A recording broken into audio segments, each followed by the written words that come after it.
Fala galera, beleza? Eu sou o Peter, sejam bem-vindos ao canal e bora pro vídeo de hoje.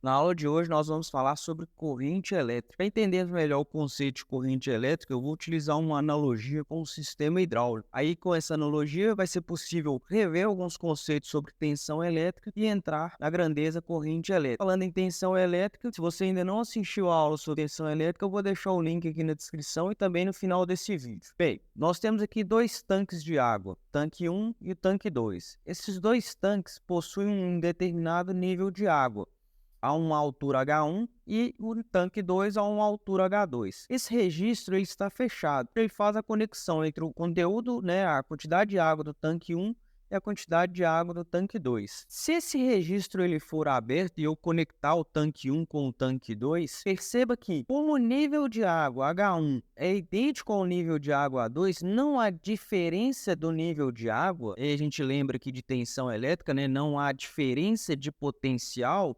Mesmo que eu abra o registro, não há desnível nesses tanques, então não haverá um fluxo de água entre um tanque e outro. Mas se eu tirar esses tanques aqui que estão nivelados, eu adotar um tanque com desnível, observe que agora no exemplo B, eu tenho um tanque 1 com um determinado nível de água H1 e o tanque 2 com um nível de água H2 bem menor do que H1. Não importa a diferença em magnitude, mas basta com que tenha diferença. Se eu abrir esse registro, a água que está em excesso no tanque 1 tende a ir para o tanque 2, para que os dois tanques possam entrar em equilíbrio. Então, vai haver aqui um fluxo de água passando por esse tubo, passando pelo registro e enchendo o tanque 2. Esse fluxo de água ele vai ocorrer até que não haja mais desnível entre os tanques, ou seja, a altura H1, a nova altura H1, seja idêntica à nova altura H2. Ou seja, o desnível de água faz com que haja um fluxo de água do tanque onde tem mais água para o tanque onde tem menos água.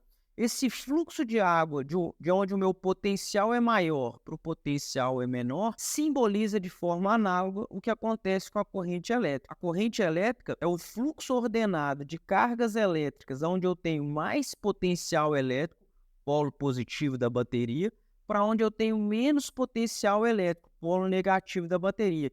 Esse fluxo ordenado do polo maior para o polo menor é chamado de corrente elétrica. No caso aqui dos tanques, o fluxo é de água.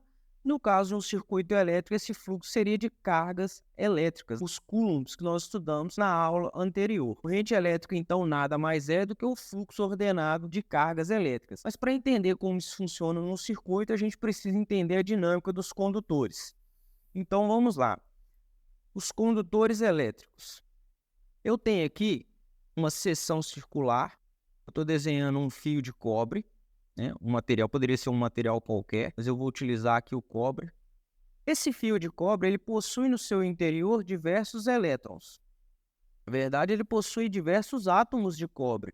E esses átomos, eles apresentam o que a gente chama de elétrons livres. O que são esses elétrons livres? A estrutura cristalina do cobre, ele possui um átomo. Esse átomo, no seu núcleo, possui prótons e nêutrons, e na eletrosfera ele possui os elétrons. No caso específico do cobre, na sua camada de valência, na sua última camada da eletrosfera, ele possui apenas um elétron. E esse elétron ele está longe, o mais distante possível aqui do núcleo.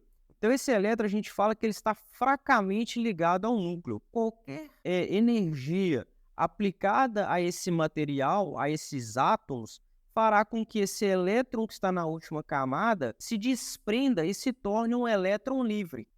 O que é um elétron livre? Um elétron livre é um elétron que está solto do seu átomo de origem. Esse átomo passa a ser um íon e o elétron passa a ser um elétron livre. Os condutores eles possuem essa característica. Quando eles são submetidos a uma fonte de energia externa, no caso, essa energia externa ela pode ser, por exemplo, a temperatura ambiente, uma fonte de calor. Esses condutores recebem energia suficiente para que esses elétrons se tornem elétrons livres. E esses elétrons livres eles ficam aleatoriamente se deslocando dentro do material, cada um em um sentido aleatório.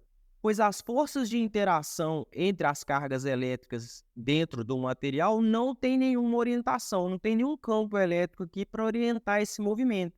Esse movimento aqui, então, ele é desordenado. Se a gente relembrar aqui, cargas elétricas do mesmo sinal se repetem, cargas elétricas de sinais diferentes, elas se atraem. No caso do condutor aqui, eu tenho diversos íons positivos que perderam elétron e tenho elétrons livres. Eles vão ficar se movimentando aqui aleatoriamente dentro do material. Mas para que haja corrente elétrica, eu preciso ter um fluxo de cargas. Então vamos entender como que se dá o fluxo de cargas dentro de um condutor. Fluxo de cargas. Vou desenhar novamente aqui um condutor e aqui nós vamos fazer o seguinte. Nós vamos fazer um corte aqui, uma seção transversal desse condutor. O que significa isso? Eu vou fazer uma análise aqui apenas de um ponto, de uma fatia desse material, para entender como que os elétrons nessa região estão se comportando. Então, por ser um condutor, ele possui aqui elétrons livres na temperatura ambiente. Esses elétrons livres são cargas elétricas negativas, estão vagando aleatoriamente por esse átomo. Se eu pegar aqui uma lupa e der um zoom nessa região, eu vou perceber que esses elétrons dentro dessa região, eles vão entrar e sair dentro dessa região de forma aleatória, de tal forma que a resultante é zero. A quantidade de elétrons que estão indo da direita para a esquerda é idêntica à quantidade de elétrons que está vindo da esquerda para a direita, ou seja, não há um fluxo de elétrons de forma ordenada diferente de zero nesse condutor. Isso deixa de ser verdade quando eu polarizo o meu condutor. O que é polarizar o meu condutor? É aplicar nesse condutor uma fonte de tensão. E aí, relembrando, né, na aula de tensão elétrica, uma fonte de tensão é um componente capaz de gerar tensão elétrica, né, fornecer energia às cargas elétricas. Então, eu tenho aqui uma fonte de tensão de nível E, pode valer 10 volts, 5 volts, com a polaridade positiva e a polaridade negativa. Quando eu coloco essa fonte de tensão conectada ao meu condutor, aos terminais aqui do meu condutor elétrico, o que vai acontecer? Voltando aqui, comportamento das cargas elétricas. Cargas elétricas de sinais iguais se repelem, cargas elétricas de sinais distintos se atraem. Então, eu tenho aqui o polo positivo da minha bateria, ele vai atrair esses elétrons livres. Então, vai fazer com que esses elétrons livres eles sejam atraídos para o polo positivo da bateria. Do outro lado aqui do meu condutor, está chegando o polo negativo da minha bateria. Cargas elétricas iguais, negativo com negativo, eles vão se repelir. Então, esses elétrons eles serão repelidos, eles serão empurrados pelo polo negativo da bateria. Se eu tenho de um lado do condutor os elétrons sendo empurrados, e eu tenho do outro lado desse condutor os elétrons sendo puxados pela minha fonte de tensão, pela minha fonte de energia, o que vai acontecer? Esses elétrons eles vão se orientar, eles vão todos para o polo positivo da bateria, onde a minha carga é positiva. Então, esses elétrons deixarão de ser desordenados e passarão a ter um fluxo ordenado, do sentido negativo para o positivo da bateria. Esse é o que a gente chama de sentido real, né? Os elétrons eles vão do polo negativo para o polo positivo da bateria. Mas você vai ver ao longo das nossas aulas que a corrente elétrica ela se dá no sentido convencional. Quando começou-se os estudos sobre corrente elétrica, imaginava-se que o polo positivo é que fornecia cargas elétricas, os prótons é que se movimentavam. Só depois, com a evolução desses estudos, que percebeu que eram as cargas negativas que se movimentavam.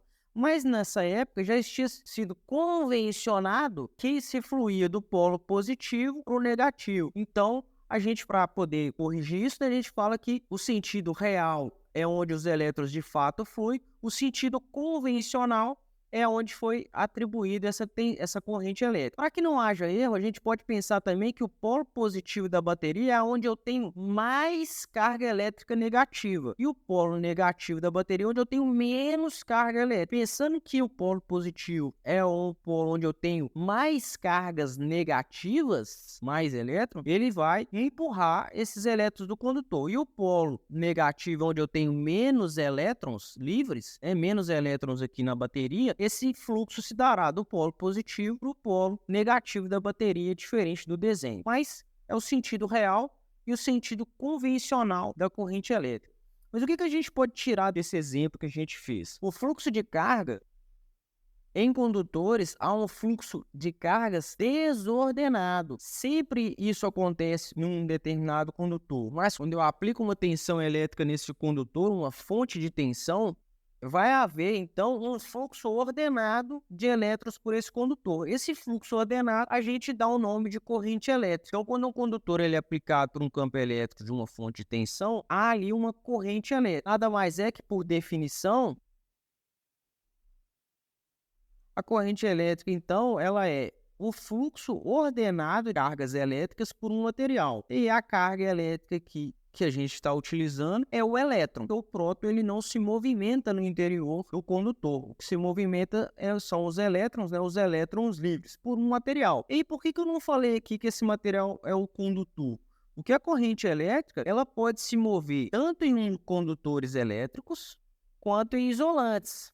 A diferença é que em condutores elétricos, ela vai se mover de forma mais fácil, com uma facilidade maior. Já nos isolantes, esse fluxo de corrente ele é bem mais difícil. Por que é difícil? Porque nos isolantes eu tenho menos elétrons livres. Como eu tenho menos elétrons livres nos isolantes, a quantidade de cargas que eu tenho aqui para se movimentar, impulsionadas pela energia da fonte, será menor. Então, para ter uma amplitude, para ter uma corrente elétrica da mesma magnitude que eu teria num condutor, eu tenho que aplicar uma tensão elétrica maior. Então, essa é a definição de corrente elétrica. Corrente elétrica é o fluxo ordenado, organizado, orientado de cargas elétricas por um determinado material. Pode ser tanto em condutores como em isolantes. Qual é o símbolo e a unidade de medida de corrente elétrica? O símbolo é o I, de intensidade de corrente. Já a grandeza de medida, a unidade de corrente elétrica é o ampere, e é representado pela letra A. Então eu posso falar, por exemplo, que em um determinado condutor passa uma corrente elétrica de, por exemplo, 5 amperes. A letra I vem para identificar intensidade de corrente, mas é muito comum a gente falar apenas corrente elétrica, corrente I. Então, esse é o símbolo e a grandeza, né, a unidade de medida de corrente elétrica. Corrente elétrica, intensidade de corrente elétrica, nada mais é, então, do que a quantidade de cargas elétricas que passam por um condutor, por uma área de seção transversal, pela variação do tempo, né? Corrente elétrica pode ser definida também como a quantidade de carga por intervalo de tempo. Corrente elétrica, carga, unidade é o coulomb, tempo, a unidade do sistema internacional é o segundo, corrente elétrica é coulombs por segundo. Em homenagem a ampere, ficou definido no Sistema Internacional de Medidas o ampere como uma unidade de medida. Então é isso, pessoal. Muito obrigado por terem ficado comigo até o final. Como prometido no início da nossa aula, eu vou deixar aqui os links para a aula de tensão elétrica, que também estão na descrição desse vídeo. Caso tenha ficado alguma dúvida ou você queira sugerir alguma coisa, deixa aqui nos comentários. Aproveite para curtir essa aula e se inscrever no nosso canal, além de ativar as notificações para você ficar por dentro de tudo que acontece por aqui. Grande abraço, valeu!